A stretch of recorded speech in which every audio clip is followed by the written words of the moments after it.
नमस्कार साथियों, स्वागत है आप सभी एस्पिरेंट्स का इस आइकॉनिक एस्पिरेंट्स पे। साथी कैसे हैं आप लोग? आशा करता हूं कि आप सभी अच्छे होंगे और अपने तैयारी को बहुत ही अच्छे ढंग से कर रहे होंगे। साथ ही आज का जो ये क्लास है आपका प्रैक्टिस सेट नंबर आज 7 होने वाला है। इससे पहले आपका प्रैक्टिस सेट 1 से लेकर 6 तक अपलोड कर दिया गया है। जो साथी नहीं देखे हैं आप सभी से रिक्वेस्ट है कि चैनल के प्लेलिस्ट में जाएं और सारे वीडियो को देख लिए। साथ ही बता दें आपको कि रुक्मणी पब्लिकेशन का जो प्रैक्टिस सेट निकला हुआ है वो भी सारा बुक अपलोड कर दिया गया है। तो आप सभी से रिक्वेस्ट है कि आप उसको भी ज़रूर से देखिएगा। काफ़ी इम्पोर्टेंट उसमें भी क्वेश्चन है, ठीक है। और साथ में जो आपका लैंग्वेज का पेपर हिंदी और इंग्लिश होने वाला है इसका भी सारा हम क्लास अपलोड कर दिए हैं, तो आप लोग ज़रूर से उसको देखा करें, ठीक है। चलिए आगे हम बात करते हैं। तो ध्यान दीजिएगा, सबसे पहले आपका यहाँ मैथ और रीजनिंग का क्वेश्चन है, ठीक है। तो मैथ और रीजनिंग जो क्वेश्चन है साथी इसको हम अंत में अध्ययन करेंगे। पहले हम जो है आपका जीएस का प्रश्न है वो काफ़ी इंपॉर्टेंट है, तो सबसे पहले हम जीएस के क्वेश्चन को हल करेंगे, फिर आपका मैथ और रीजनिंग का, ठीक है। चलिए ध्यान दीजिएगा, सबसे पहला प्रश्न। और आप सभी से एक विनती है, आप भी हमारे साथ कोशिश कीजिएगा कि जितना अधिक हो सके आप आंसर को लगाएं, ठीक है। ताकि यह एक प्रैक्टिस सेट है और आप जितना ज़्यादा कोशिश करेंगे उतना पता चलेगा कि आपका तैयारी कितना है, ठीक है। तो कोशिश कीजिएगा कि अब मेरे साथ साथ आप भी अपने आंसर को लगाएं और कमेंट बॉक्स में बताते चलिएगा कि आपका स्कोर कितना हुआ है। चलिए स्टार्ट करते हैं। ध्यान दीजिएगा, सबसे पहला यहाँ पे प्रश्न कह रहा है, ध्यान देंगे, काफ़ी इंपॉर्टेंट क्वेश्चन है। भारत की किस राज्य सरकार ने विपदाग्रस्त महिलाओं को मदद के लिए सखी योजना शुरू की है? काफ़ी इम्पोर्टेंट है। पहला प्रश्न आपके सामने है जो काफ़ी इम्पोर्टेंट है। क्लास को पूरा देखिएगा, ऐसा प्रश्न आपको बहुत सारा मिलने वाला है। साथ ही बताइए जल्दी, किस राज्य सरकार के द्वारा यह विपदाग्रस्त समय पे महिलाओं के लिए सखी योजना प्रारंभ किया गया है? किस राज्य सरकार के द्वारा? जल्दी आप लोग आंसर लगाइए। इसका राइट आंसर क्या होगा? इसका राइट आंसर होगा साथियों, हरियाणा सरकार के द्वारा क्या किया गया है, तो यह सखी योजना प्रारंभ की गई है। याद रखिएगा, काफ़ी इंपॉर्टेंट है, इसको याद रखेंगे। चलिए आगे हम बात करें तो ध्यान दीजिएगा, कहता है नीचे दिए गए कथन को आप देखिएगा। यहाँ पे आपका स्टेटमेंट वाला प्रश्न है, ध्यान दीजिएगा। कहता है पदार्थ जो प्राकृतिक प्रक्रिया जैसे जीवाणु की क्रिया द्वारा अपघटित हो जाता है जैव निम्नीकरण कहलाता है। कथन नंबर सेकंड हम बात करें तो ध्यान देंगे, कहता है पदार्थ जो प्राकृतिक प्रक्रियाओं द्वारा सरलता से विघटित नहीं होता है जैव अनवीकरणीय कहलाता है। जल्दी बताइए कौन सा कथन सही है, आप लोग जल्दी से बताएं। इसका राइट आंसर होगा साथी ऑप्शन नंबर 1। कथन 1 और कथन 2 दोनों सही है, याद रखेंगे, ठीक है। एक पदार्थ जो प्राकृतिक प्रक्रियाओं के माध्यम से विघटित हो जाते हैं जैसे बैक्टीरिया द्वारा की गई क्रिया के माध्यम से, साथियों क्या होता है, तो बैक्टीरिया की द्वारा किए गए माध्यम से जो होता है इसको हम बायोडिग्रेडेबल कहते हैं, याद रखिएगा। इस प्रकार से आप लोग समझते चलिएगा। आगे हम बात करें तो कहता है पहला राजीव गांधी खेल रत्न पुरस्कार किसे मिला था? जल्दी से आप लोग इसका आंसर कीजिए। इसका राइट आंसर होगा साथियों, किसको मिला था, तो विश्वनाथ आनंद को, ठीक है। किसको मिला था? विश्वनाथ आनंद को मिला था। काफ़ी इंपॉर्टेंट है, याद रखेंगे। अगर बात की जाए इसके बारे में तो याद रखेंगे साथ ही 1988 ईस्वी में, इंपॉर्टेंट है, याद रखेंगे वर्ष आप लोग। 1988 ईस्वी में भारत के पहले शतरंज ग्रेट मास्टर बने थे, जो कि साथी वो 1991 से 92 में राजीव गांधी खेल रत्न पुरस्कार से सम्मानित भी किए गए थे। तो ये सभी आप लोग याद रखेंगे। आगे हम बात करें तो कहता है निम्नलिखित में से कौन सा गुण ध्रुवीय भालू को ध्रुव क्षेत्र की ठंड को सहने की क्षमता देता है? जल्दी इसका आंसर कीजिए, क्या होगा साथ ही? इसका राइट आंसर होगा आपका क्या, तो चप्पू जैसे गांव, ठीक है। चप्पू जैसे पाँव जो है इसका राइट आंसर होगा, ठीक है। चलिए आगे हम समझते हैं। कौन सा एयरपोर्ट संसार का सबसे पहला सौर ऊर्जा संचालित एयरपोर्ट बन गया? जल्दी से इसका आंसर दीजिए। ये सभी थोड़ा सा आपका एक प्रकार का करेंट अफेयर का मुद्दा है, तो आप लोग जल्दी इसका आंसर कीजिए। क्या होना चाहिए इसका? ध्यान दीजिएगा, ऑप्शन अगर बात करें तो यहाँ पे आप सभी ध्यान दीजिएगा ऑप्शन पे। कौन सा इसका राइट आंसर होगा? आप लोग जल्दी लगाते चलिए। इसका राइट आंसर कौन सा होगा, तो याद रखेंगे साथी कहाँ क्या होगा, तो कोची अंतर्राष्ट्रीय हवाई अड्डा जो है यह आपको याद रखना है। ठीक है, यह कोची हवाई अड्डा कहाँ है यह भी आप लोग याद रखेंगे, तो यह साथी केरल में है, यह भी आप लोग याद रखिएगा। ठीक है, चलिए आगे हम बात करें तो ध्यान देंगे, कहता है निम्नलिखित में से गलत मिलान का चयन करिए। अब इसमें चयन कीजिए कि कौन सा मिलान गलत है। शुक्र सुबह एवं शाम का तारा कहलाता है। शनि बर्फ चट्टानों एवं धूल से बने छल्ले होते हैं। बृहस्पति सबसे बड़ा एवं तेज घूमने वाला ग्रह है। बुध सबसे गर्म ग्रह है। कौन सा सही कथन है और कौन सा गलत कथन है, आप इसमें से चयन कीजिए जल्दी जल्दी। इसका राइट आंसर होगा साथी आपका ऑप्शन नंबर 4, बुध जो है यह सबसे गर्म ग्रह है। यह क्या है, तो गलत है, इसको याद रखेंगे। चलिए आगे हम बात करें तो कहता है इनमें से मानव शरीर का कौन सा अंग सबसे लंबा है, जल्दी बताइए। ये सारा प्रश्न आपको बता दिया गया है पहले ही, तो जल्दी से इसका आंसर कीजिए। साथ ही इसका राइट आंसर क्या होगा, इसका होगा आपका छोटी आंत। ठीक है, बहुत इंपॉर्टेंट है, याद रखेंगे। छोटी आंत सबसे लंबी ग्रंथि है, इसको याद रखेंगे। और इसमें एक लंबा संकीर्ण ट्यूबल भाग होता है। इसकी लंबाई की अगर हम बात करें तो याद रखेंगे 670 से लेके साथ ही 760 सेंटीमीटर तक इसकी लंबाई होती है, यह याद रखेंगे। व्यास की बात की जाए तो 3 से 4 सेंटीमीटर व्यास होता है, ये सभी आप लोग याद रखिएगा। आगे हम बात करें तो कहता है यहाँ पे कि विद्युत बल्ब में प्रायः कौन सी गैस भरी होती है, जल्दी बताइए। विद्युत बल्ब में जो हमारे घर में बल्ब जलता है उसमें कौन सा गैस होता है, आप सभी यह आंसर कीजिए। इसका राइट आंसर होगा साथी नाइट्रोजन गैस होता है, याद रखेंगे, काफ़ी इंपॉर्टेंट है। ठीक है, चलिए आगे हम बात करते हैं तो कहता है ध्यान दीजिएगा, कहता है यहाँ पे नीचे दिए गए कथन पर विचार करें और कुट की सहायता से सही उत्तर चयन कीजिए। चलिए यहाँ पे कुट की सहायता से आप सभी इसका सही उत्तर का चयन कीजिए। ध्यान दीजिएगा, यहाँ पे कूट की सहायता से यहाँ पे हम लोगों को सही करना है, तो इसका राइट आंसर क्या होगा। इसका राइट आंसर होगा साथी आपका, थोड़ा क्लियर होने दीजिए। चलिए यहाँ पे आपका ऑप्शन नंबर 3 क्या होगा, राइट आंसर होगा केवल ए बी और डी जो है यह सही है। अब ए बी डी क्या बोल रहा है, थोड़ा यहाँ पे ध्यान दीजिए। ए बी डी क्या बोल रहा है, ध्यान दीजिए। चलिए यहाँ ध्यान दीजिएगा साथी, ए बी डी पे कह रहा है पेनिसिलिन के इंजेक्शन में स्रोत फफूंद होता है, जो कि यह सही है। आगे हम बात करें तो क्या था आपका ए बी डी। बी क्या है, पशु आहार एवं कुटुक आहार में प्रतिजैविक मिलाया जाता है, यह भी आपका सही कथन है। और उसके बाद आपका डी है कि लुई पास्चर ने क्विनबन की खोज कब की थी, तो 1857 में, यह आपका कथन बिल्कुल सही है। चलिए आगे हम ध्यान दीजिएगा, आगे बात करें तो यहाँ पे आपका प्रश्न है, प्रश्न यहाँ पे है साथी, थोड़ा सा आप यहाँ ध्यान दीजिएगा और पेशेंस बनाए रखें, काफ़ी इंपॉर्टेंट क्वेश्चन है। मेरे द्वारा प्रयास रहता है कि आपको अच्छा से समझ में आए। थोड़ा क्लास ओवर जाता है, बढ़ा जाता है, यह मेरा पता है, लेकिन थोड़ा सा आपको समझ में आना चाहिए, ये इंपॉर्टेंट है। ध्यान दीजिएगा, कहता है अभिनव भारत की स्थापना किसने की थी, जल्दी बताएं इसका आंसर कि अभिनव भारत की स्थापना किसने किया था। साथ ही वीर सावरकर के द्वारा और गणेश सावरकर के द्वारा क्या किया गया था, तो अभिनव भारत की स्थापना की गई थी। याद रखेंगे कब की गई थी, यह भी याद रखेंगे कि 1904 ईस्वी में इसकी स्थापना की जाती है। विनायक दामोदर सावरकर पूरा नाम इसका है, याद रखेंगे इनका साथी क्या, वीर सावरकर का पूरा नाम विनायक दामोदर सावरकर है और एक गणेश सावरकर है। इन दोनों के द्वारा यह अभिनव भारत की स्थापना 1904 ईस्वी में की गई थी। आगे बात करें तो फिर से आपका स्टेटमेंट वाला प्रश्न है, ध्यान दीजिएगा।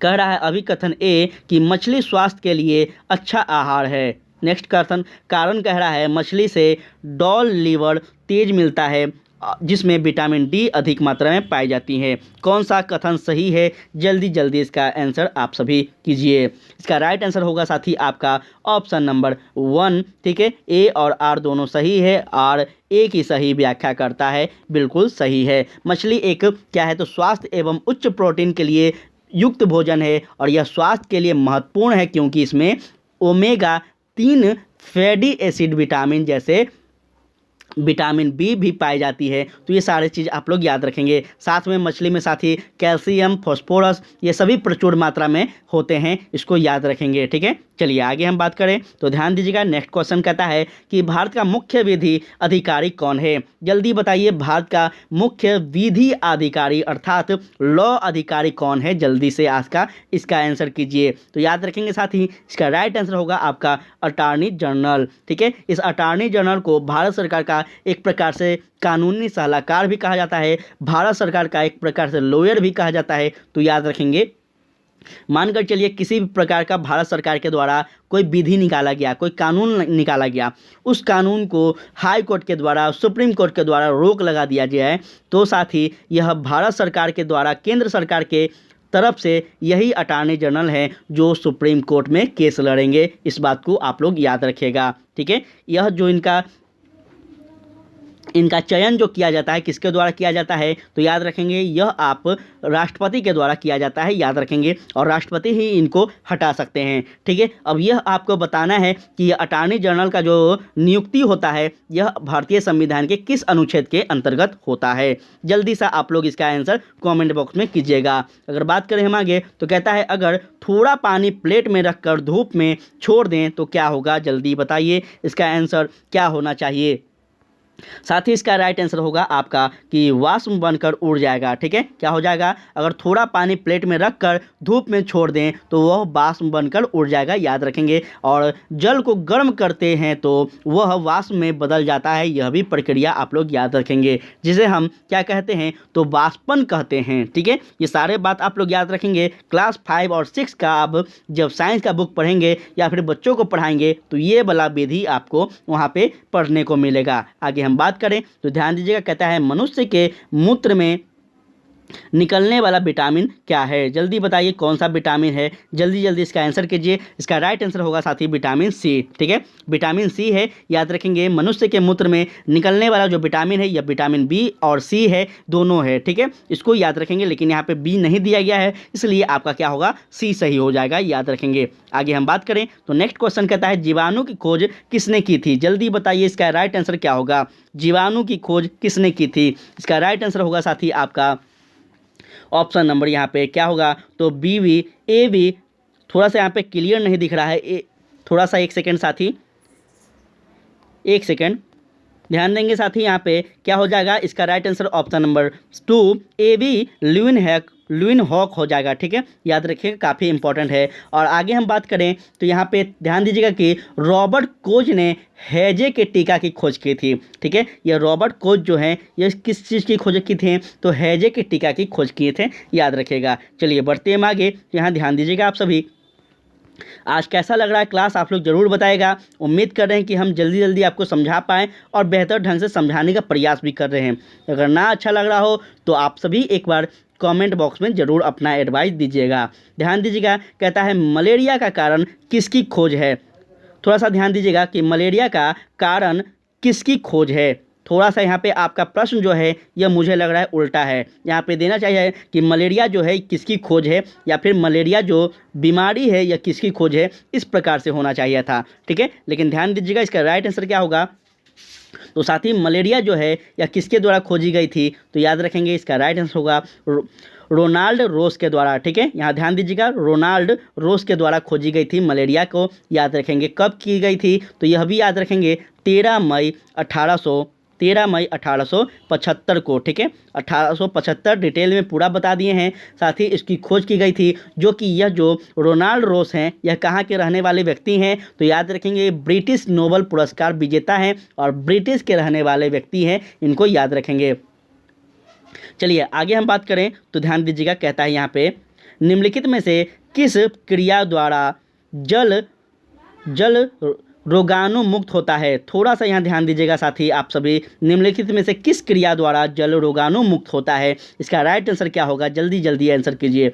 ध्यान दीजिएगा, उबालना जो है यह आपका राइट आंसर होगा। कल वाला हम जब टेस्ट सीरीज आपको पढ़ाए थे तब वहाँ पे भी आपको बताए थे यह वाला क्वेश्चन सेम टू सेम था, थोड़ा सा इसमें चेंजेस था। तो वहाँ पे भी बताए थे कि कोई भी कितना भी गंदा वाटर हो साथी, कितना भी गंदा पानी हो, जब उसको उबाल दिया जाता है तो जितने भी उसमें जीवाणु होते हैं वो सारे जीवाणु नष्ट हो जाते हैं और वो जब पानी होता है शुद्ध हो जाता है। ठीक है, तो इसको याद रखिएगा आप सभी। कहता है नेक्स्ट क्वेश्चन कि किस जैव क्रिया से ऊर्जा प्राप्त होती है, जल्दी बताइए आप सभी, किस जैव क्रिया से ऊर्जा प्राप्त होती है। तो इसका राइट आंसर होगा आपका साथी श्वसन। ठीक है, श्वसन प्रक्रिया जो है यह इससे क्या होता है तो ऊर्जा प्राप्त होती है, याद रखेंगे। और कोई भी जीव जंतु अपने जैसे संतान की उत्पत्ति करते हैं, जिस प्रक्रिया को हम क्या कहते हैं, प्रजनन कहते हैं। यह भी आप सब याद रखेंगे। आगे बात करें तो ध्यान दीजिएगा, नेक्स्ट क्वेश्चन कहता है कि बिहार में प्रसिद्ध विष्णुपद मंदिर कहाँ अवस्थित है, जल्दी बताइए आप सभी।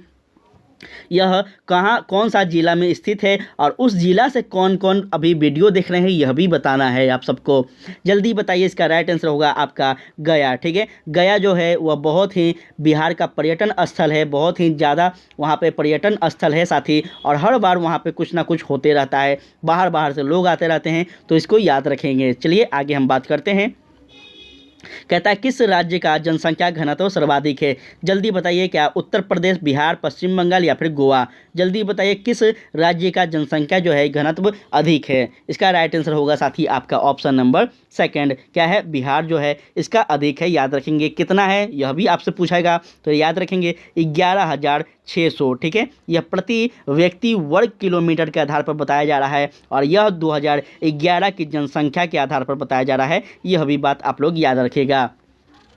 नेक्स्ट क्वेश्चन कहता है आपका कि पाटलिपुत्र वर्तमान में किस नगर का प्राचीन नाम था, जल्दी बताइए। और यह मुझे नहीं लगता है कि किसी को नहीं पता होगा, 100% सबको पता होगा, चाहे जो भी विद्यार्थी हो, वह पहली बार देख रहे हो या फिर कई बार वह पढ़ चुके हों, सबको पता होना चाहिए। इसका राइट आंसर होगा साथी, पटना को क्या कहते हैं तो पाटलिपुत्र कहा जाता है, याद रखेंगे। पटना का और भी अन्य नाम है जो आप सभी खोज कर बताइएगा। ठीक है, पटना का और भी अन्य नाम है, वो सभी आप लोग खोज कर बताइएगा। और यह बताइए आप सभी, यह पाटलिपुत्र जो है यह किसके, कौन से शासक के द्वारा यह इसकी स्थापना की गई थी, जल्दी बताइए यह इसका आंसर। तो याद रखेंगे साथी, इसका जो स्थापना हुआ था वह किसके द्वारा, तो उदयन के द्वारा किया गया था, याद रखेंगे। चलिए आगे हम बात करते हैं, तो ध्यान दीजिएगा। कहता है कूट की सहायता से सही उत्तर का चयन करें, ध्यान देंगे, कूट की सहायता से सही उत्तर का चयन करना है। तो यहाँ पर आप सभी उत्तर का चयन कीजिएगा कूट की सहायता से।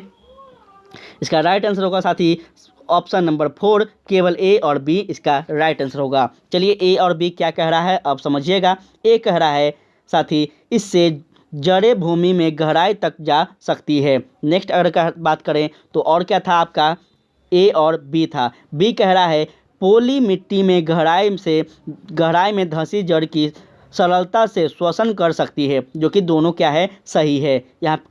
चलिए आगे हम बात करें, ध्यान दीजिएगा। लोकतंत्र में सत्ता किसके हाथ में रहती है, जल्दी बताइए साथी। आप लोग पढ़े होंगे अगर class 10th, Bihar board class 10th का, तो उसमें है सत्ता की साझेदारी, एक चैप्टर है। ठीक है, उसको आप लोग जरूर से पढ़िएगा, जो भी क्लास 10th के टीचर बनने वाले होंगे उनके लिए काफ़ी इंपॉर्टेंट है। उसके बाद 11th क्लास का जो आप बुक पढ़ेंगे वो भी इम्पॉर्टेंट है, बहुत अच्छा से उसमें पॉलिटी डिफाइन किया गया है। तो आप सभी से रिक्वेस्ट है कि आप लोग उस बुक को जरूर पढ़ा करें। ठीक है, चलिए बात करते हैं हम इसकी। तो इसका राइट आंसर क्या होगा, जल्दी जल्दी आंसर कीजिए। ध्यान दीजिएगा, जनता के हाथों में होता है। लोकतंत्र का मतलब ही क्या हुआ, लोगों का तंत्र, जनता का तंत्र। ठीक है, तो यहाँ पे सीधा सीधी बात है कि जनता का क्या होता है, सत्ता में सीधी डायरेक्ट हस्तक्षेप होता है। ठीक है, इसको हम लोग क्या कहते हैं, लोकतंत्र कहते हैं। चलिए आगे हम बात करें तो बहुत ही अच्छा से साथी, अगर आपका एग्ज़ाम का टाइम होता तो हम बहुत अच्छा से आपको सारा सब्जेक्ट पढ़ाते हैं, लेकिन टाइम नहीं है। अब 1 महीना बचा हुआ है, 2 महीना बचा हुआ है, तो इसमें क्या सिलेबस आपको पढ़ाएं, आपको भी पढ़ने में मज़ा नहीं आएगा और हमको भी मज़ा नहीं आएगा। इसलिए थोड़ा सा इस पर पेशेंस बनाए रखें। नेक्स्ट बार से आपका जो बैच आएगा बहुत ही अच्छा आएगा। तब तक आप लोग शेयर करते चलिए अच्छा से, ताकि और भी इस चैनल के परिवार बड़ा हो जाएँ। कहता है भूमध्य रेखा पर सूर्य की किरणें सीधी पड़ती है, कब पड़ती है, याद करिए। परसों वाला आपका प्रैक्टिस सेट 5 जो था उसमें यह प्रश्न आपको हम बहुत अच्छे से बताए थे। तो जल्दी से इसका आंसर कीजिए क्या होना चाहिए। ध्यान दीजिएगा, यहाँ पे आप सभी लोग, यहाँ पे आप ऑप्शन पे ध्यान दीजिएगा साथ ही जल्दी जल्दी आप लोग आंसर कीजिए, इसका राइट आंसर क्या होगा। थोड़ा सा इसको पेशेंस बनाए रखिएगा, क्लियर हो रहा है। अब बताइए इसका आंसर क्या होगा, ठीक है। इसका आंसर क्या होगा, तो इसका राइट आंसर होगा साथी आपका ऑप्शन नंबर 2। ध्यान दीजिएगा, ऑप्शन नंबर, एक सेकेंड साथी, ऑप्शन नंबर 2 यहाँ पे 21 जून हो जाएगा, ठीक है। क्या हो जाएगा, 21 जून हो जाएगा। याद रखेंगे भूमध्य रेखा पर सूर्य की किरणें 21 मार्च से लेकर, एक सेकेंड साथी, 21 मार्च होना चाहिए, ठीक है, 21 मार्च होना चाहिए था। 21 मार्च से लेकर साथी 23 सितंबर को कर्क रेखा पर क्या होता है, जाती है, और 21 जून को होता है जो यह आपका मकर रेखा पर जाती है, और 22 दिसंबर को सूर्य की किरण लंबवत पड़ जाती है, मतलब सीधा दम स्ट्रेट पृथ्वी पे दिखता है। तो ये तीनों को आप लोग याद रखेंगे, ठीक है। चलिए आगे हम बात करें, तो एक सेकेंड थोड़ा सा यहाँ ध्यान दीजिएगा।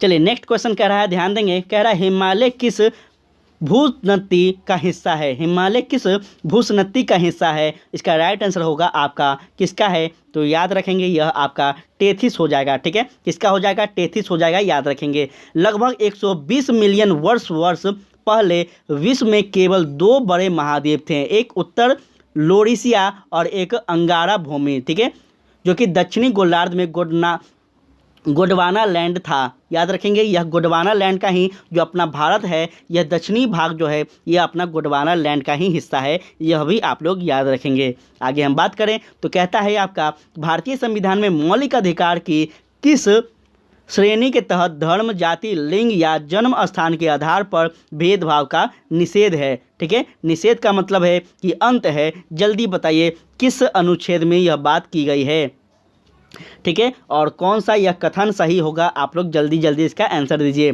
तो याद रखेंगे क्या हो जाएगा, समानता का अधिकार। कल हम पढ़ाए थे समानता का अधिकार क्या होता है और किस आर्टिकल के अंतर्गत होता है। तो याद रखेंगे आर्टिकल आपका अनुच्छेद 14, 15 और 16, ठीक है, 15, 16 और आपका हो जाएगा 17, 18, ये सभी जो है यह आपको क्या प्रदान कराता है, तो याद रखेंगे ये समानता का अधिकार। हमारे भारतीय संविधान में ये सभी जो अनुच्छेद हैं ये हमें समानता प्रदान कराती है, जो कि काफ़ी इंपॉर्टेंट है, याद रखेंगे। अगर बात की जाए सबसे इम्पॉर्टेंट बात, तो सबसे इम्पॉर्टेंट बात याद रखेंगे कि संविधान के अनुच्छेद जो 15 है यह कहा गया है इसमें क्या, तो याद रखेंगे किसी भी व्यक्ति के साथ धर्म, मूल, वंश, जाति, लिंग या फिर जन्म के स्थान पर भेदभाव नहीं किया जाएगा। यह बात आप अनुच्छेद 15 से सीखते हैं, याद रखेंगे। अगर आपके साथ किसी भी प्रकार से कहीं भी भेदभाव किया जाता है तो इस अनुच्छेद को आप जरूर से याद रखेंगे। कौन अनुच्छेद, 14, 15, 16, 17 और 18, ठीक है। आगे बात करते हैं तो कहता है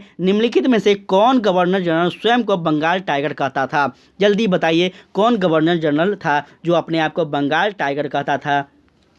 तो इसका राइट आंसर हो जाएगा साथी लॉर्ड वेलेस्ली, ठीक है। लॉर्ड वेलेस्ली जो था यह अपना आप को बंगाल का टाइगर कहता था, याद रखेंगे। और इसका शासनकाल कब से कब तक था, तो यह भी याद रखेंगे कि यह 1798,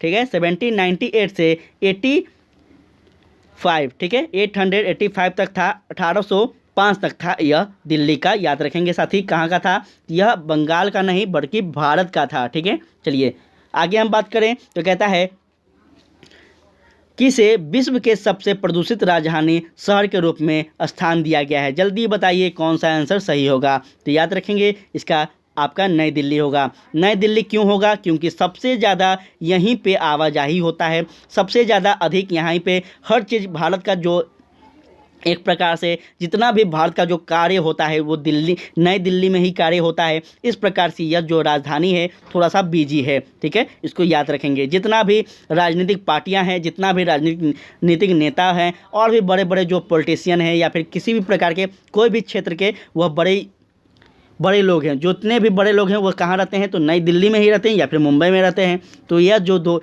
शहर है काफ़ी बिजी शहर है, काफ़ी प्रदूषित शहर है, इस प्रकार से आप लोग याद रखिएगा।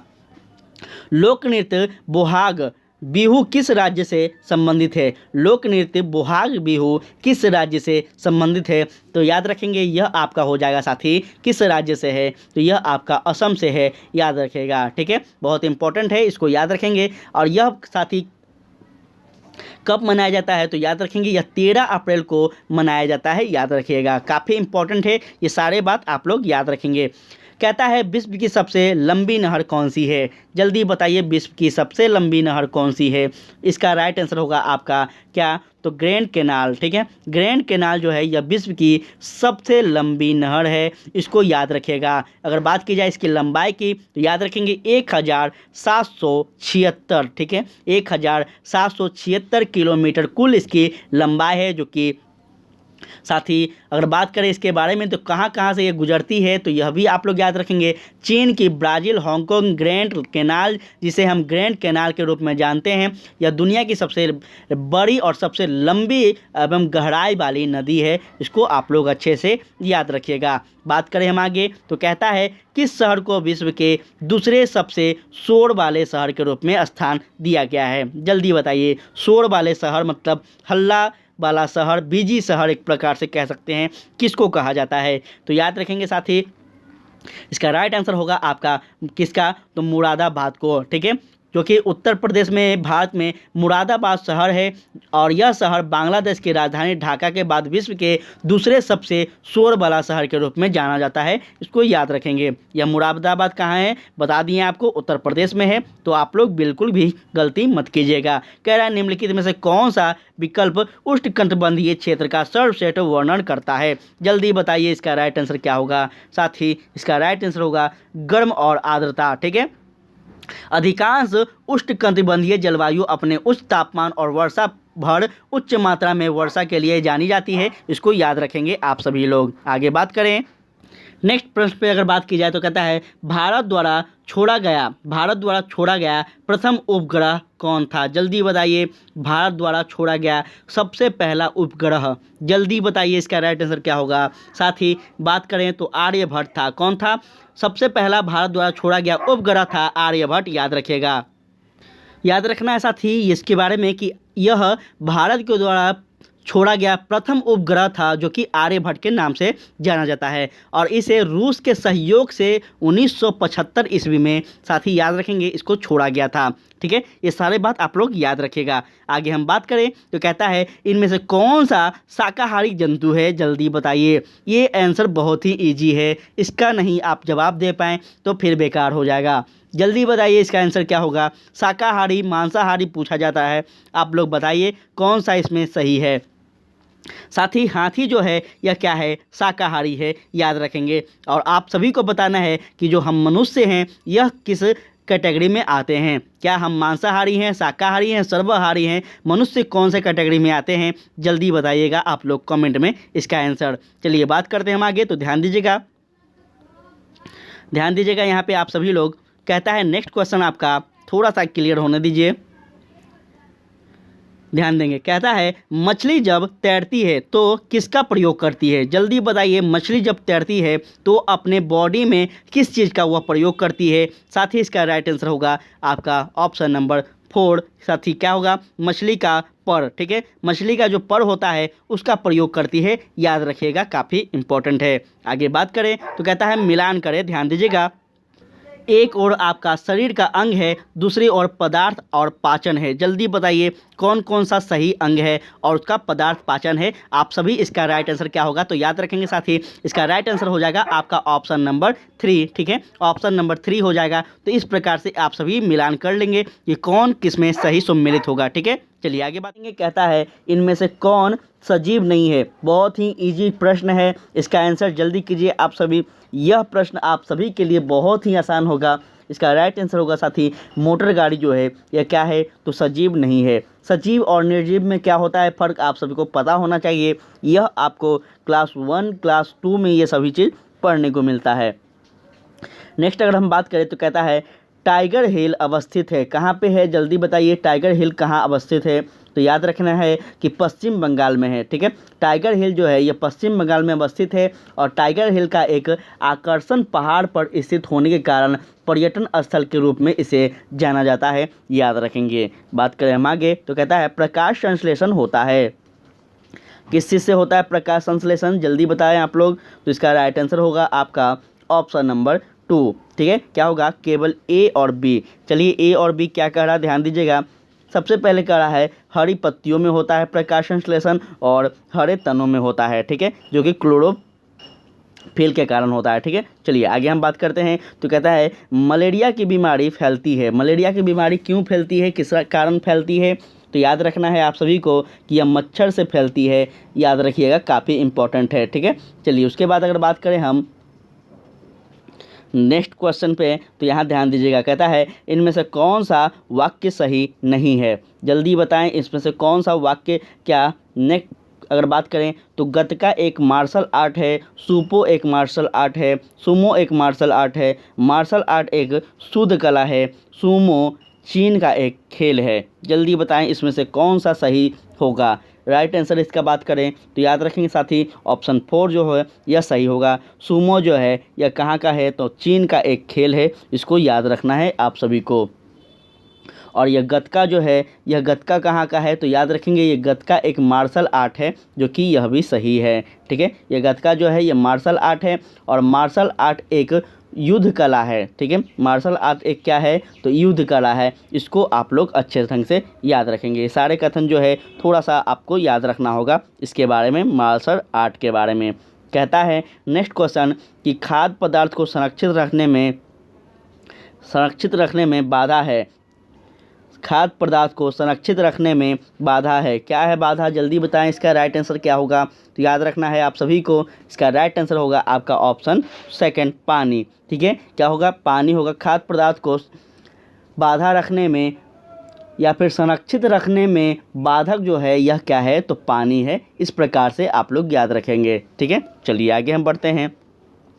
कहता है सूर्य प्रकाश प्राकृतिक स्रोत है। सूर्य प्रकाश का प्राकृतिक स्रोत है। कैसे? जल्दी बताएं। और सूर्य में कौन सा विटामिन होता है?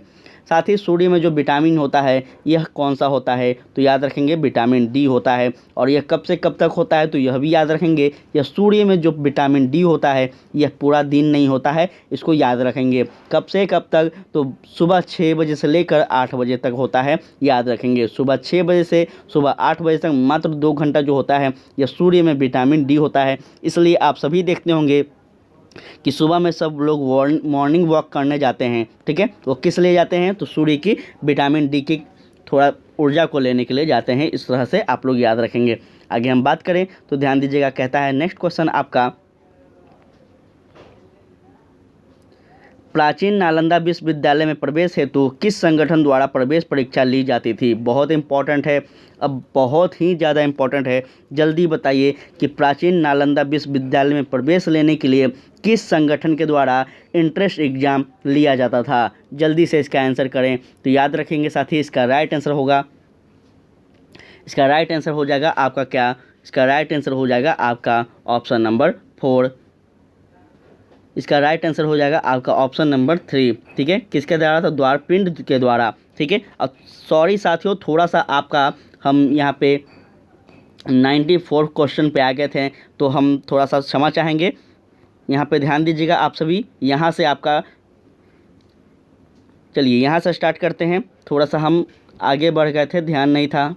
चलिए यहाँ से ध्यान दीजिएगा। तो कहता है ठोस होने पर कौन सी गैस आमतौर पर शुष्क बर्फ के रूप में जाना जाता है? जल्दी बताइए, ठोस होने पर कौन सा गैस आमतौर पर शुष्क बर्फ के रूप में जाना जाता है? शुष्क बर्फ के रूप में जानते हैं किसको? जल्दी जल्दी आंसर करें। तो इसका राइट आंसर होगा आपका ऑप्शन 3, कार्बन डाइऑक्साइड जो है इसको क्या कहते हैं साथी? इसको CO2 भी कहते हैं, याद रखेंगे, जो कि एक शुष्क बर्फ कहा जाता है, इसको याद रखेंगे। और इसको याद रखिएगा कि इसको ठोस कार्बन डाइऑक्साइड कहा जाता है। यह भी बात आपसे पूछ दिया जाएगा कि किस तत्व को ठोस कार्बन डाइऑक्साइड कहते हैं। तो याद रखेंगे आप CO2 को कहते हैं। इस प्रकार से कृत्रिम उपग्रहों का प्रयोग किया जाता है। कृत्रिम उपग्रहों का प्रयोग किया जाता है। जल्दी बताएं इसका राइट आंसर क्या होगा? तो याद रखना है आप सभी को, इसका राइट आंसर होगा उपयुक्त सभी के लिए। ठीक है, मौसम भविष्यवाणी के लिए, संचार के लिए और खगोलीय उद्देश्यों के लिए क्या करते हैं? तो कृत्रिम उपग्रह का प्रयोग किया जाता है, याद रखना है आप सभी को। बात अगर आगे बात की जाए तो कहता है तरुण भारत संघ राजस्थान की एक संस्था है जो डैश का कार्य करती है। तरुण भारत जो है यह राजस्थान का संस्था है जो क्या कार्य करती है, तो याद रखिए आप सभी लोग कि यह जो है यह जल प्रबंधक है। ठीक है, क्या करती है, तो जल प्रबंधक एक कार्य करती है, इस संस्था के द्वारा कार्य की जाती है, याद रखेंगे, जिसको हम TBS भी कहते हैं। ठीक है, जिसको हम क्या कहते हैं, TBS भी कहते हैं शॉर्ट में। चलिए आगे हम बात करें तो ध्यान दीजिएगा, कहता है किस ज़िले की सीमा उत्तर प्रदेश से नहीं जुड़ती है, जल्दी बताएं किस ज़िले की सीमा उत्तर प्रदेश से नहीं जुड़ती है। तो राइट आंसर होगा साथी आपका मधुबनी जो है यह उत्तर प्रदेश से नहीं जुड़ती है, क्योंकि मधुबनी जो है यह उत्तर भारत के मध्य में स्थित है, इसको याद रखेंगे। और उत्तर प्रदेश जो है वह बिहार के किस साइड से बिलोंग करता है, तो याद रखेंगे साथी इस प्रकार से बिहार है, थोड़ा एग्जाम्पल के माध्यम से समझा रहे हैं। तो किस प्रकार है, तो पश्चिम में जो है यह उत्तर पश्चिम में जो है यह आपका उत्तर प्रदेश बसा हुआ है। ठीक है, तो इस प्रकार से आप लोग मैप पे फोकस बनाए रखिएगा तभी आपका सही होगा। कहता है इनमें से कौन सा ईंधन ऊर्जा के रूप में उपयोग नहीं होता है, साथ ही इसका राइट आंसर होगा आपका ऑप्शन नंबर 4, क्या, प्लास्टिक। प्लास्टिक जो है ये ऊर्जा के रूप में ईंधन का उपयोग नहीं किया जाता है, इसको याद रखेंगे। और यह भी याद रखिएगा कि प्लास्टिक का उपयोग ईंधन के रूप में नहीं होता है।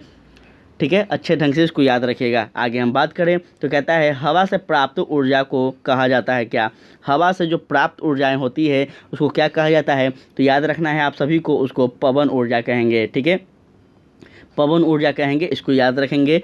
चलिए आगे हम बात करें तो ध्यान दीजिएगा बैसाखी पर्व किस धर्म से जुड़ा है, बैसाखी पर्व जो है यह सिख धर्म से जुड़ा हुआ है, याद रखिएगा, काफ़ी इंपॉर्टेंट है।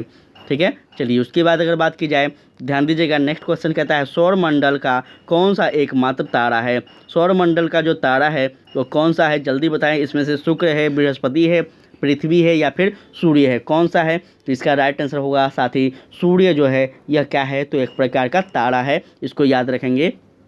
और यह संपूर्ण ब्रह्मांड में प्रकाश का एकमात्र स्रोत है, यह भी याद रखिएगा। ठीक है, चलिए बात करें हम आगे तो ध्यान दीजिएगा, कहता है अबू धाबी में सिर्फ रेतीली ज़मीन है, रेतीली ज़मीन के नीचे तेल पाया जाता है, वहाँ पेट्रोल पानी से सस्ता है, पेड़ पौधे के नाम पर मात्र एक ही पेड़ पाया जाता है, क्या आप बता सकते हैं कि वहाँ कौन सा पेड़ पाया जाता है, जल्दी बताएं। यह स्टेटमेंट वाला प्रश्न था, आप लोग इस प्रश्न को पढ़ लिए होंगे, अब आप लोग आंसर दीजिए कि कौन सा वहाँ पे पौधा पाया जाता है। इसका राइट आंसर होगा साथी आपका ऑप्शन नंबर क्या, तो सेकंड, खजूर जो है यह खजूर का पेड़ वहाँ पे पाया जाता है, कहाँ, अबू धाबी में। ठीक है, चलिए नेक्स्ट क्वेश्चन कहता है आप कर्नाटक के वेलवनिका गांव के किसान हैं, आप प्याज के बीजों को खेत में डालने के लिए किस साधन का प्रयोग करेंगे, स्टेटमेंट वाला प्रश्न है, आप सभी इस प्रश्न को समझ लीजिए। और यहाँ पे आपका ऑप्शन दिया गया है, ऑप्शन को जल्दी जल्दी सही करते चलिए। राइट आंसर के इसका क्या होगा, ध्यान दीजिएगा, यहाँ पे ऑप्शन दिख रहा है आपको, थोड़ा सा क्लियर होने दीजिए। अब देखिए इसका राइट आंसर क्या होगा, साथ ही इसका राइट आंसर क्या होगा जल्दी बताएं, तो याद रखेंगे यह होगा आपका खूंटी। ठीक है, क्या हो जाएगा, खूंटी हो जाएगा, याद रखेंगे, काफ़ी इंपॉर्टेंट यह प्रश्न था।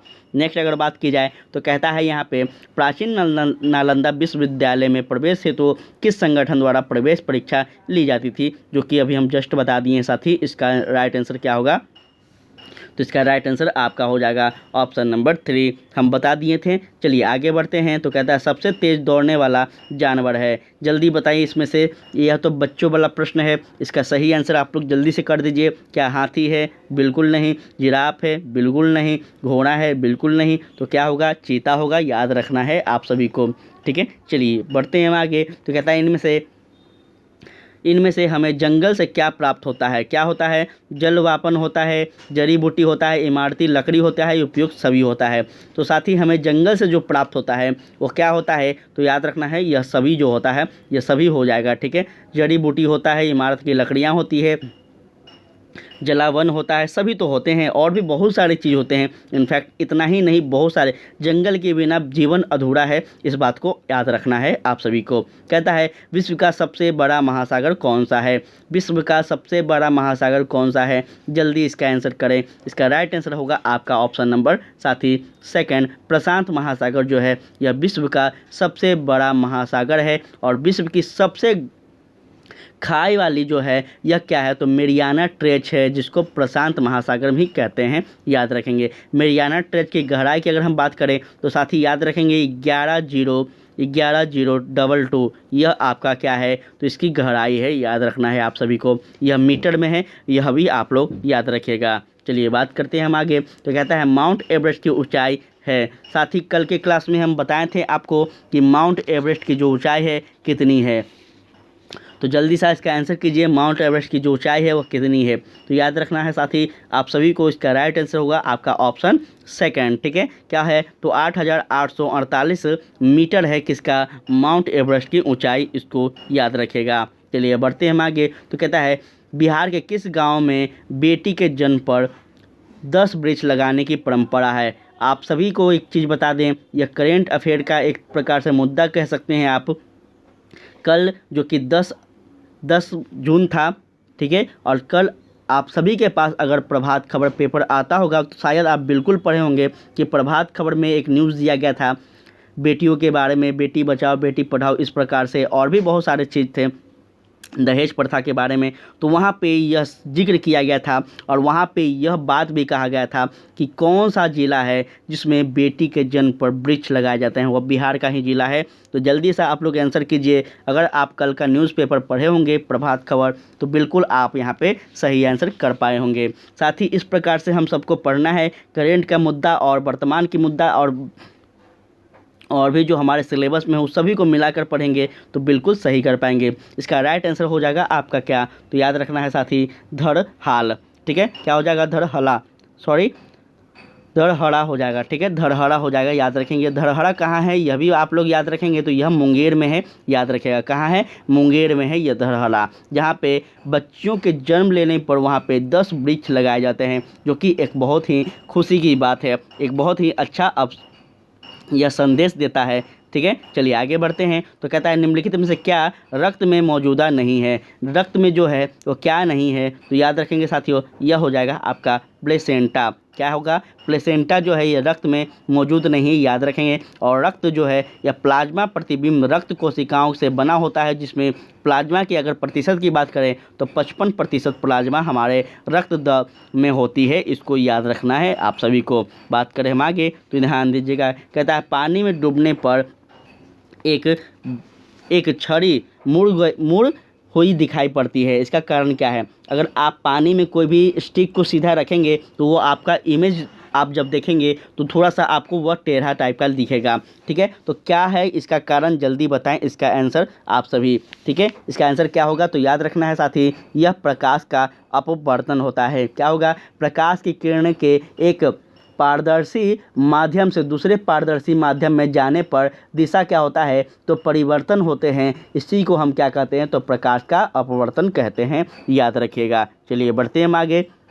कहता है रोबर्ट्स कप किस खेल के साथ जुड़ा हुआ है। रोबर्ट्स कप जो है किस खेल के साथ जुड़ा है, तो इसका राइट आंसर होगा आपका ऑप्शन यहाँ पे क्या, तो फुटबॉल के साथ जुड़ा हुआ है, याद रखेंगे। रोबर्ट्स कप जो है यह 2000 से लेकर 2001 तक भारत में आयोजित एक फुटबॉल टूर्नामेंट का क्या था, तो यह एक खिताब था, इसको याद रखिएगा। चलिए बात करें हम आगे। कहता है निम्नलिखित में से किस राज्य या फिर केंद्र शासित प्रदेश में जड़वा जनजाति निवास करती है। जल्दी बताइए इसका राइट आंसर क्या होगा। यहाँ पे आप सभी इसका ऑप्शन देख लीजिए, उसके बाद आप लोग आंसर को करते चलिए, थोड़ा सा यहाँ पे क्लियर होने दीजिएगा आप सभी।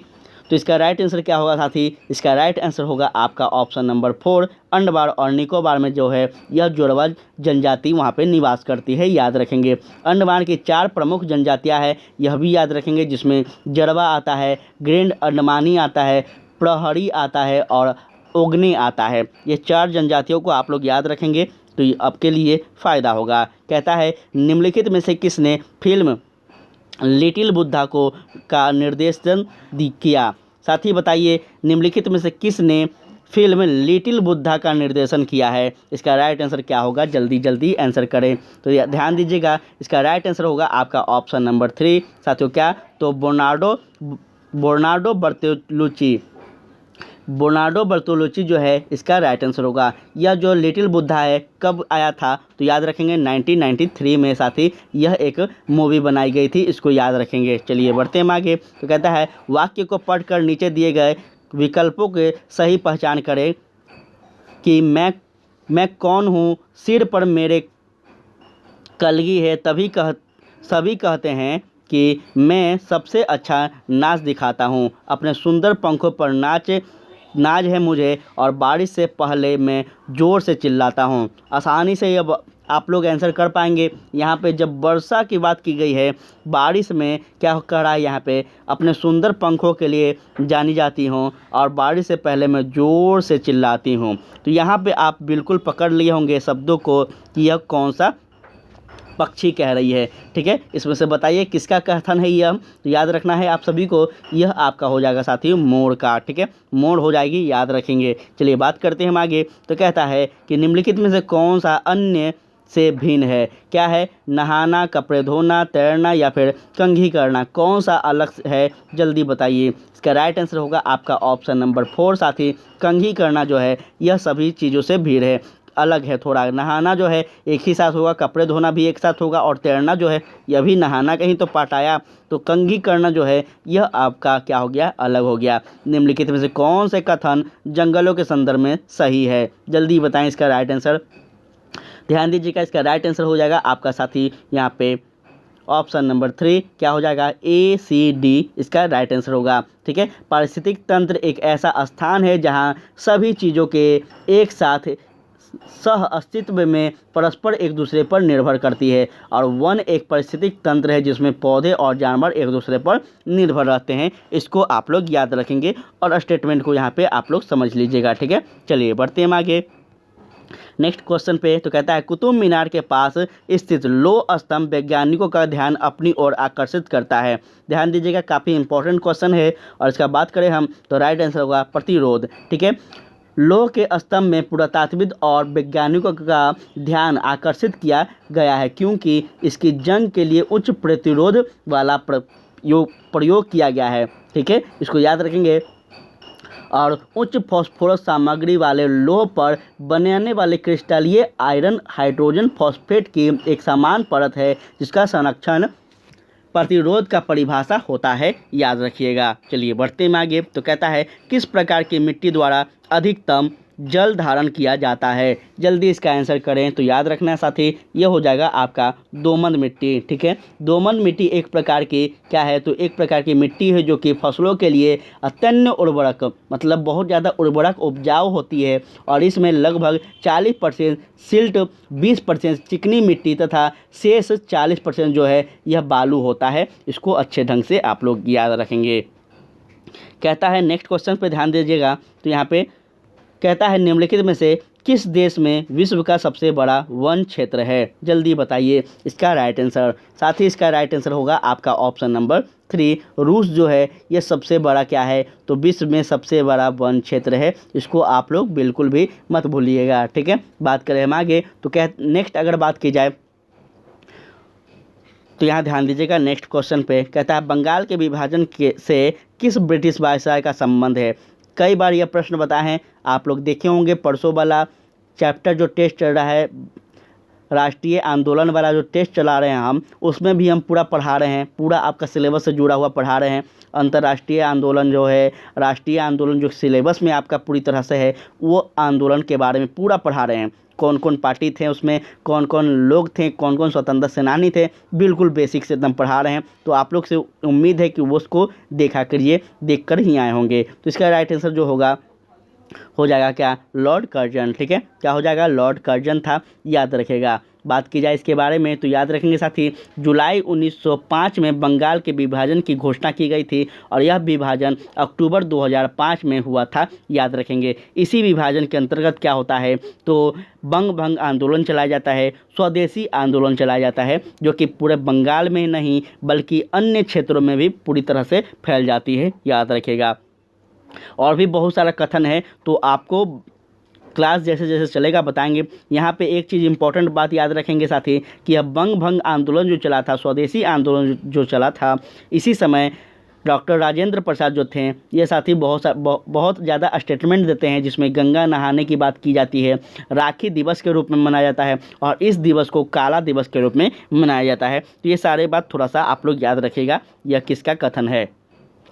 बात करें हम आगे तो कहता है शनि ग्रह के वलय किसमें बने हैं, जल्दी बताइए इसका राइट आंसर। तो याद रखना है आप सभी को कि बर्फ़ और चट्टान के बड़े टुकड़े से शनि ग्रह जो है यह किससे बने हैं, तो बर्फ़ और चट्टान के बड़े टुकड़े से बने हैं, याद रखिएगा, काफ़ी इम्पॉर्टेंट है। बात करें हम आगे तो कहता है गंगा नदी का उद्गम स्थल गंगोत्री ग्राम किसके तट पर स्थित है, फटाफट इसका आंसर कीजिए, बहुत ही इंपॉर्टेंट क्वेश्चन है। इसका राइट आंसर होगा भागीरथी। ठीक है, क्या हो जाएगा कि गंगोत्री जो है यह उत्तराखंड राज्य में उत्तरकाशी जिले का एक कस्बा, एक नगर पंचायत है। यह भागीरथी नदी के तट पर और गंगा नदी के उद्गम पर स्थित है, जिसको हम हिंदू तीर्थयात्री शहर भी कहते हैं। चलिए बात करें हम आगे तो कहता है आगरा में मोती मस्जिद का निर्माण किसके शासनकाल में हुआ था, बहुत ही इंपॉर्टेंट प्रश्न है। इसका राइट आंसर होगा आपका साथी क्या, तो याद रखने आपका शाहजहाँ के शासनकाल में हुआ था। ठीक है, आगरा में मोती मस्जिद जो है इसका निर्माण शाहजहाँ के शासनकाल में शाही दरबार के सदस्यों के लिए करवाया गया था, और यह मोती मस्जिद जो है इसके तहत चमकने के आकार इस फर्ल मस्जिद पर उपाधि अर्जित की गई है, यह भी अच्छे ढंग से याद रखेंगे। कहता है स्टेटमेंट वाला प्रश्न है आपके सामने, ध्यान दीजिएगा। स्टेटमेंट 1 कह रहा है, कथन 1 कह रहा है कि अर्जुन पुरस्कार विभिन्न खेलों में विशेष उपलब्धि प्राप्त करने वाले खिलाड़ी को प्रदान किया जाता है। कथन 2 अगर बात की जाए तो कहता है यह पुरस्कार राज्य सरकार और केंद्र सरकार मिलकर प्रदान कराते हैं। जल्दी बताएं कौन सा स्टेटमेंट सही होगा, जल्दी जल्दी इसका आंसर कीजिए। इसका राइट आंसर होगा साथी आपका ऑप्शन नंबर 3, कथन 1 सही है परंतु कथन 2 जो है यह गलत है, याद रखिएगा। अर्जुन जो पुरस्कार है साथी यह आपको भारत में खेले और खेलों के उत्कृष्ट प्रदर्शन के लिए दिया जाता है। यह भारत का दूसरा सबसे बड़ा खेल सम्मान है, जो कि सर्वोच्च खेल पुरस्कार मेजर ध्यानचंद खेल है, यह भी आप लोग याद रखेंगे। सबसे पहला मेजर ध्यानचंद खेल है, उसके बाद अर्जुन पुरस्कार है, इसको याद रखेगा। नेक्स्ट अगर बात करें तो कहता है पृथ्वी का सबसे बड़ा पारितंत्र है, कौन सा है, इसका राइट आंसर आपको याद रखना है कि वह जैव मंडल है। कौन है, जैव मंडल है, याद रखेंगे। चलिए आगे हम बात करें तो ध्यान दीजिएगा। कहता है कॉन्वेस्ट ऑफ सेल्फ पुस्तक के लेखक कौन है, कॉन्वेस्ट ऑफ सेल्फ पुस्तक के लेखक कौन है, जल्दी बताएं इसका राइट आंसर। तो याद रखना है साथी महात्मा गांधी द्वारा यह लिखा गया है, और यह बात आपको बता देते हैं कि महात्मा गांधी द्वारा, सुभाष चंद्र बोस द्वारा और आपका राजेंद्र प्रसाद द्वारा, और भी बहुत सारे ऐसे व्यक्ति हैं जो ये सब प्रमुख व्यक्ति हैं जिनका पुस्तक बहुत ही ज़्यादा चलता है और बहुत ही ज़्यादा एग्जाम में पूछे जाते हैं, खासकर बीपीएससी की बात की जाए तो थोड़ा सा आप लोग इन सारे जो व्यक्ति हैं इनका जो बुक है वो सब बुक एक बार आप लोग देख लीजिएगा। ठीक है, चलिए आगे हम बात करते हैं तो कहता है दादा साहेब फाल्के पुरस्कार के प्रथम विजेता कौन है। दादा साहेब फाल्के पुरस्कार के जो विजेता हैं यहाँ पे आप सभी लोग ध्यान दीजिएगा, इसका राइट आंसर क्या होगा। तो इसका राइट आंसर यहाँ पे आप लोग ऑप्शन को देख लेंगे, इसका राइट आंसर होगा साथी देविका रानी। क्या होगा, ऑप्शन नंबर 3 देविका रानी है। देविका रानी जिन्हें व्यापक रूप से भारतीय सिनेमा की पहली महिला के रूप में स्वीकार किया जाता है, जो कि 1969, याद रखेंगे डेट, 1969 में दादा साहेब फाल्के पुरस्कार की पहली प्रवर्तका भी थी, इसको याद रखिएगा, काफ़ी इंपॉर्टेंट है। मेरा प्रयास है कि आपको एकदम पूरा डिटेल में बता दें ताकि वो क्वेश्चन दोबारा आपको याद रहे और दोबारा आपको रिसर्च ना करना पड़े। ठीक है, यही कोशिश रहता है मेरा। ध्यान दीजिएगा, कहता है भारत की वित्तीय राजधानी है, बहुत ही सिंपल क्वेश्चन है कि भारत की जो वित्तीय राजधानी है किसको कहते हैं, तो मुंबई को कहते हैं, इसको याद रखिएगा। बात करें हम आगे तो नेक्स्ट क्वेश्चन कहता है कथन वाला है आपका कि कथन 1 कह रहा है पृथ्वी की सतह का लगभग 71% भाग जल को से ढका है। कथन 2 कह रहा है पृथ्वी पर उपस्थित ज़्यादातर जल मानव उपयोग के लिए बिल्कुल भी उपयुक्त नहीं है। कौन सा स्टेटमेंट सही होगा, जल्दी बताइए। स्टेटमेंट आप लोग पढ़ लिए हैं, अब इसका आंसर कीजिए। ये लास्ट आपका प्रश्न है जीएस का, जल्दी जल्दी इसका आंसर करें। तो राइट आंसर होगा साथी ऑप्शन 1, कथन 1 और 2 दोनों सही है। ध्यान दीजिएगा, पृथ्वी की सतह का लगभग 71%, ठीक है, कई बार यह बताया है कि 71% भाग पर जल से ढका हुआ है। ठीक है, इस 71% से जल लगभग 97, ध्यान दीजिएगा 97.3% पानी महासागरों का खारा पानी होता है, जो कि सीधे मानव उपभोग के लिए उपयुक्त होता है और पृथ्वी पर मौजूद पानी का बहुत छोटा हिस्सा मीठे पानी होता है, याद रखेंगे। ठीक है, तो 97.3% जो है यह खारा पानी होता है। हमारे पास कितना पानी पहुंचता है जो पीते हैं हम लोग, तो याद रखेंगे मात्र साथी 2 से ढाई 2.5% कह सकते हैं। ठीक है, तो इस प्रकार से आप लोग समझिएगा कि पृथ्वी पर जो हम पानी को बर्बाद कर रहे हैं कितना कम पानी है हमारे लिए, इसको आप लोग याद रखेंगे। चलिए अब मैथ और रीजनिंग की प्रश्नों पे हम बात करते हैं। तो यहाँ ध्यान दीजिएगा, आप सभी जल्दी जल्दी इसका आंसर हम बता देते हैं और आप लोग जल्दी जल्दी कॉमेंट बॉक्स में आंसर बताइएगा कि आप अभी तक जीएस में 80 क्वेश्चन को कितने अटैम्प्ट किए हैं, जल्दी जल्दी बताते चलिएगा। ठीक है, चलिए ध्यान दीजिएगा, आपका यहाँ पे प्रश्न नंबर पहला कह रहा है, क्वेश्चन नंबर 1 का जो आंसर होगा वो हो जाएगा आपका ऑप्शन नंबर 1, इसका राइट आंसर होगा। ठीक है, नेक्स्ट अगर हम बात करें तो क्वेश्चन नंबर 2 का जो आंसर है यह आपका ऑप्शन नंबर 2 हो जाएगा, याद रखेंगे। बात करें हम आगे तो साथ ही इसका राइट आंसर होगा क्वेश्चन नंबर 3 का राइट आंसर होगा ऑप्शन नंबर 2। क्वेश्चन नंबर 4 का राइट आंसर होगा आपका ऑप्शन नंबर 4। और जितने भी हम यह मैथ रीजनिंग का आपको प्रश्न बता रहे हैं, आपसे रिक्वेस्ट है कि आप लोग ज़रूर से इसको पीडीएफ लीजिए और बनाया कीजिए। ठीक है, तभी आपको समझ में आएगा, नहीं तो फिर दिक्कत हो जाएगा। थोड़ा सा अगर मान के चलिए आप जीएस को स्कोर कर भी लेते हैं, लेकिन मैथ रीजनिंग 40 है, 40 में से अगर आप 20 सही नहीं करेंगे, 25 सही नहीं करेंगे, फिर आपका कोई चांस नहीं है कि आपका सिलेक्शन होगा। कंपटीशन बहुत ज़्यादा है, एग्ज़ाम देने वाले की संख्या बहुत ज़्यादा है, थोड़ा सा आप लोग प्रिपेयर रहेंगे। कहता है प्रश्न नंबर 5 जो है इसका राइट आंसर होगा आपका ऑप्शन नंबर 4। नेक्स्ट अगर बात करें तो क्वेश्चन नंबर 6 की अगर बात करें तो इसका राइट आंसर होगा आपका ऑप्शन नंबर 4। क्वेश्चन नंबर 7 की बात करें तो इसका राइट आंसर होगा आपका ऑप्शन नंबर 4। क्वेश्चन नंबर 8 की बात करें तो इसका राइट आंसर होगा यहाँ पे आपका ऑप्शन नंबर 2। क्वेश्चन 9 की बात करें तो इसका राइट आंसर होगा आपका ऑप्शन नंबर 2। क्वेश्चन 10 की बात करें तो इसका राइट आंसर होगा आपका ऑप्शन नंबर 1। क्वेश्चन 11 की बात करें तो इसका राइट आंसर होगा आपका ऑप्शन नंबर 1। क्वेश्चन 10 की बात करें 12 की बात करें तो इसका राइट आंसर आपका 1। 13 की बात की जाए तो इसका राइट आंसर आपका ऑप्शन नंबर 4। 15 की बात की जाए तो इसका 14 की बात की जाए तो इसका राइट आंसर आपका ऑप्शन नंबर 2। 15 की बात की जाए तो इसका राइट आंसर आपका ऑप्शन नंबर 1। 16 की बात करें तो यहाँ पे ध्यान दीजिएगा, इसका राइट आंसर आपका ऑप्शन नंबर 4। 17 की बात की जाए तो इसका राइट आंसर आपका ऑप्शन नंबर 3। 18 की बात की जाए तो इसका राइट आंसर आपका ऑप्शन नंबर 2। 19 की बात की जाए तो इसका राइट आंसर आपका ऑप्शन नंबर 1। 20 की बात करें तो इसका राइट आंसर आपका ऑप्शन नंबर 2। 21 की बात की जाए तो इसका राइट आंसर आपका ऑप्शन नंबर हो जाएगा, इसका राइट आंसर आपका ऑप्शन नंबर हो जाएगा 2। 22 की बात करें तो यहाँ ध्यान दीजिएगा, 22 की बात करें तो इसका राइट आंसर हो जाएगा आपका ऑप्शन नंबर 2। 23 की बात की जाए तो इसका राइट आंसर हो जाएगा आपका ऑप्शन नंबर 4। 24 की बात करें तो इसका राइट आंसर आपका ऑप्शन नंबर 2। 25 की राइट आंसर आपका हो जाएगा ऑप्शन नंबर 2। 26 का राइट आंसर हो जाएगा आपका ऑप्शन नंबर 1। 27 का राइट आंसर हो जाएगा आपका ऑप्शन नंबर 3।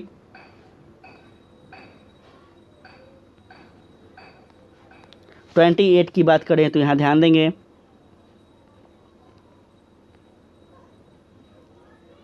28 का जो है इसका राइट आंसर हो जाएगा आपका ऑप्शन नंबर यहाँ पे 1। 9 की अगर बात करें 29 की तो इसका राइट आंसर होगा आपका ऑप्शन नंबर 3। 13 की बात करें तो इसका राइट आंसर होगा आपका ऑप्शन नंबर 1। 32 की बात करें तो इसका राइट आंसर होगा आपका ऑप्शन नंबर 1, ऑप्शन नंबर 4 होगा, सॉरी साथियों, ऑप्शन नंबर 4। आगे बात की जाए तो यहाँ ध्यान दीजिएगा, 33 की बात करते हैं हम तो इसका राइट आंसर होगा आपका ऑप्शन नंबर 4। 34 की बात करें, 33 की अगर बात करें तो इसका राइट आंसर होगा आपका ऑप्शन नंबर 4।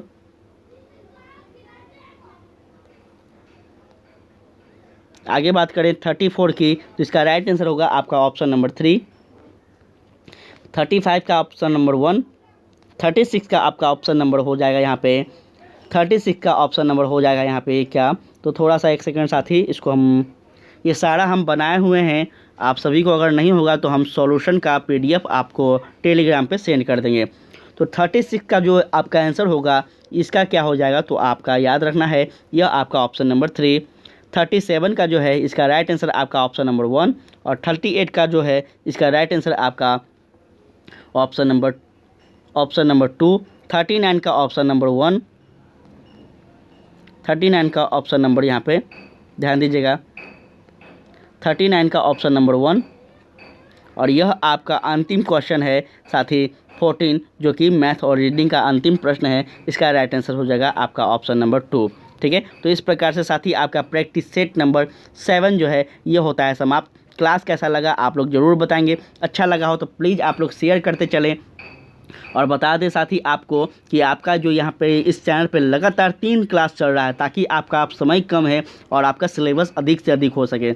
एक प्रैक्टिस सेट चल रहा है, दूसरा आपका NCERT प्लस स्केट्स जो है SCERT, इसका हम क्वेश्चन को चला रहे हैं 1 to 5 और 5 to 6 के लिए, सभी के लिए, सॉरी 6 to 10 के लिए, सब के लिए चला रहे हैं। लगातार हम मेहनत कर रहे हैं, और साथ में आपका जो साथी NCERT का बुक है, NCERT का बुक भी हम चलाने का कोशिश कर रहे हैं, जो सार संग्रह है मार्केट में वो भी हम चलाने का कोशिश कर रहे हैं। तो थोड़ा सा आप लोग बने रहें, और सबसे इम्पोर्टेंट बात कि बिहार स्पेशल का भी जो आपका क्वेश्चन है लगातार, जो बिहार स्पेशल में पूछे गए BPSC के द्वारा है साथी, यह भी हम लगातार चला रहे हैं। तो थोड़ा सा आप लोग क्लास को देखा करें और सेशन को शेयर किया कीजिए, ताकि अपना फैमिली, अपना परिवार थोड़ा बड़ा हो सके। ठीक है, और जिन साथी को PDF चाहिए वो हमारे टेलीग्राम को ज्वाइन कर लेंगे। चलिए, जय हिंद, जय भारत।